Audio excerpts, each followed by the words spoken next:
বন্ধুরা, আজকে আমি মুসুরির ডাল একটু অন্যরকমভাবে বানাচ্ছি, সেটাই তোমাদের সঙ্গে শেয়ার করছি। ডাল ভালো করে ধুয়ে নিয়েছি। এখানে জল গরম হয়ে গেছে, এবার আমি মুসুরির ডালটা এর মধ্যে দিয়ে সিদ্ধ করে নেব। ডাল ফুটে গেছে, আমি এবার ফেনাগুলো উপর থেকে তুলে ফেলে দিচ্ছি। এই দেখো, ডালটা সিদ্ধ হয়ে গেছে, আর আমি এই ডালটাকে বেশি গলাবো না, একটু ফাটা ফাটা হয়েছে, এবার নামিয়ে দেবো। এখানে আমি একটু বেশি পরিমাণ আদা রসুন পেঁয়াজ কুচিয়ে নিয়েছি। কড়া গরম হয়ে গেছে, এবার আমি সর্ষের তেল দিয়ে দিচ্ছি।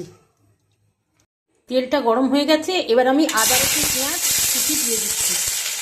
দিচ্ছি লঙ্কা কুচি। পেঁয়াজ ভাজা হয়ে গেছে, এবার দিচ্ছি টমেটো কুচি, নুন, হলুদের গুঁড়ো, লাল লঙ্কার গুঁড়ো। এবার মশলাটাকে একটু ভালো করে কষে নিতে হবে।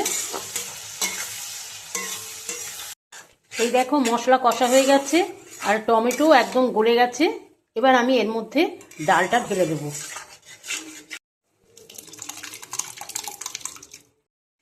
এবার ডাল ফুটে উঠলেই তারপর আমি এই ডালটা নামিয়ে দেব। ডাল ফুটে গেছে, এবার আমি সামান্য কসুরি মেথি আর ঘি ছড়িয়ে তারপর নামিয়ে দেব।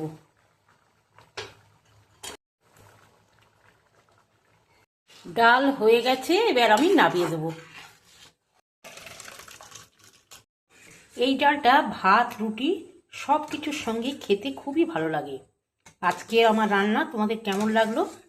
যদি ভালো লাগে তোমরাও এইভাবে করো।